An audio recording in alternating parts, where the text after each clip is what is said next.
안녕하세요. 랑팡입니다. 오늘은 부동산에 대해서 말씀을 좀 드리도록 하겠습니다. 오늘은 크게 세 가지 정도 말씀드릴 건데요. 먼저 파이어족이 되기 위해서 내 집 마련은 필수, 그리고 부동산 책은 어떤 거를 읽으면 좋을지, 그리고 부동산 매입 과정에 대해서 말씀을 드리겠습니다.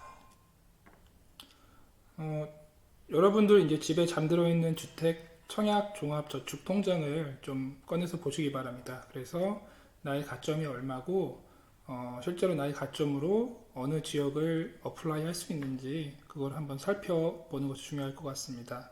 그리고 자, 기본적으로 부동산 담보대출은 무조건 활용하는 것으로 생각을 하세요.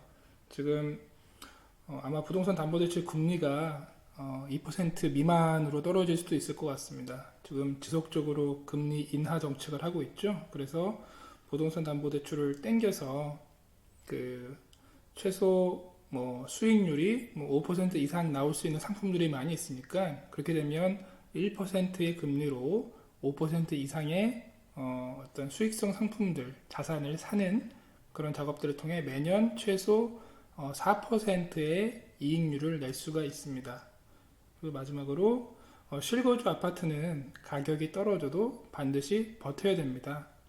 아파트는 기본적으로 이제 의식주 필수 소비재라고 할 수 있잖아요. 그래서 본인의 주거 안정성 측면에서도 타이밍 재지 마시고 가능하면 이제 구매를 본인의 가용한 범위 내에서 하시고 깔고 앉아서 한 6, 7년 내지는 10년까지 있으면 반드시 인플레이션과 함께 이익을 보실 수 있다고 생각을 합니다. 부동산 추천 도서는 먼저 제가 처음에 봤던 책은 그 김민규님의 돈이 없을수록 서울의 아파트를 사라라는 책인데요. 이 책은 주로 보는 것들이 이제 왜 아파트를 사야 되는지에 대한 얘기들을 논리적으로 설명해주고 계시고, 그 다음에 파인드 아파트라고 하는 이제 그 부동산 웹사이트가 있거든요. 이걸 통해서 그 부동산 시세나 이런 것들을 잘 알 수 있는 팁을 줍니다. 그 다음에 그 지역 주택 조합의 문제점. 왜 가끔씩 이제 부동산 정보를 서치하다 보면 그 지역 주택 조합 같은 것들이 있는데 이거가 이제 사실은 굉장히 장기 투자를 해야 되는 거고 돈이 묶이게 됩니다. 그래서 여기 이 저자는 지역 주택 조합은 초심자에게 맞지 않다라고 얘기를 하고 있고요. 그 외에 이제 등기부 등본 보는 법이랄지 서울 시내 아파트 가격 지도 같은 그런 서울 시내의 주요 요지 아파트 가격들을 잘 정리를 해 두어서 앞에서 말씀드린 본인의 어떤 청약 가점 혹은 본인의 그 가용하는 자산을 가지고 어느 지역에 어떤 아파트를 살 수 있는지를 갖다가 일목요연하게 설명을 해주고 있습니다. 그래서 저는 이 책 김민규님의 돈이 없을수록 서울의 아파트를 사라, 이 책은 모든 분들이 보셨으면 좋겠습니다.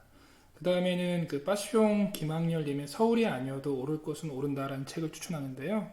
이 책은 이제 아무래도 그 서울이나 수도권 인근에만 거주하시는 분들이 있는 게 아니고 전국적으로 이제 다들 자기 자가 1주택 매입에 그 갈망을 하시는 분들이기 때문에 지방에 대해서 많이 설명을 해놓고 있습니다. 그래서 이제 지방 부동산을 실거주로 구매하고자 하시는 분들은 그 빠숑님의 서울이 아니어도 오를 곳은 오른다라는 책을 구매해서 보시기 추천하고요. 마지막으로 이제 부동산을 투자 수익을 원하시는 분들, 이제 1거주 1주택 해서 자가 그 부동산을 마련하신 이후에 본인의 이제 임대 수익을 추구하시는 분들은 그 청울림님의 나는 오늘도 경제적 자유를 꿈꾼다라는 책을 추천합니다.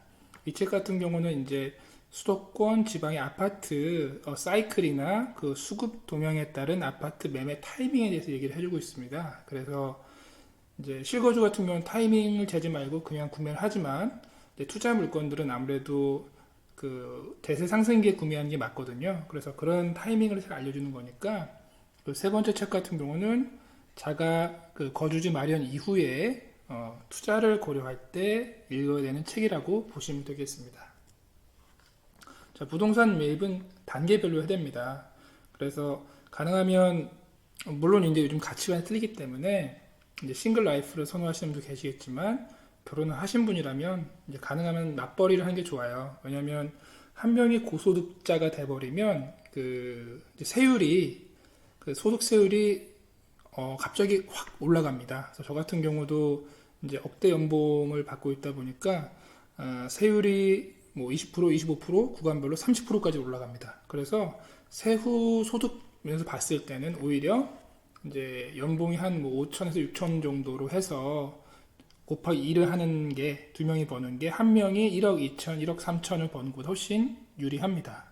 그 다음에 1억 원 정도 모으기 전까지는 주식보단 이해 적금을 추천드립니다. 주식은 아무래도 이제 사전 공부가 많이 필요해요.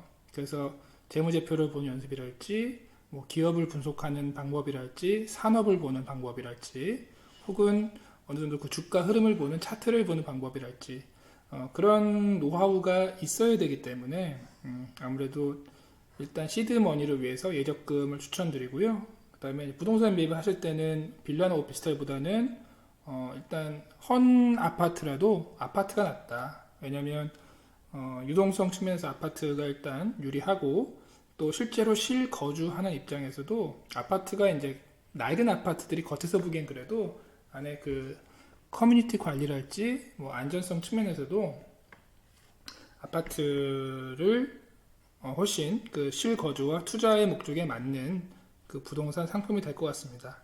제가 말씀드린 건 이제 새 빌라나 오피스텔보다는 헌 아파트가 낫다는 얘기고요. 기왕이면 당연히 아파트가 좋죠. 물론 새 아파트를 살 수 있으면 가장 좋습니다. 그리고 이제 아무래도 지금 부동산 가격이 많이 올랐기 때문에 바로 서울 입성은 힘들 거예요. 그래서 수도권부터 시작해서 서울 입성, 그 다음에 강남, 그 다음에 이제 지방을 썼는데 이 지방은 이제 쉽게 얘기하면은 본인이 강남까지 이제 부동산 매입을 해서 상당한 부동산 자산을 축적했다고 하면 강남의 집을 다시 유동화 시켜서 예를 들면 이거를 뭐 반전세를 준다든지 혹은 이 강남 아파트를 담보로 해서 현금을 땡겨서 이 현금을 뭐 미국 채권 사서 매년 안정적인 그 이자 수익을 얻는다든지 그런 식으로 해서 이제 수도권, 서울 입성, 강남, 은퇴 후엔 지방으로 뭐 요런 제가 그 프로세스가 괜찮지 않나라고 적어봤습니다. 예.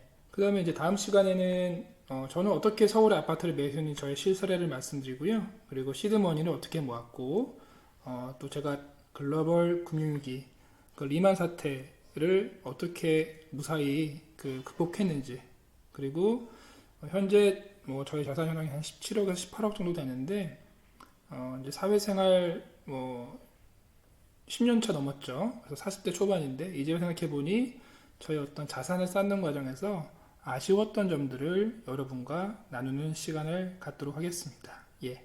그럼 다음 시간에 또 뵙겠습니다. 이상 랑팡이었습니다.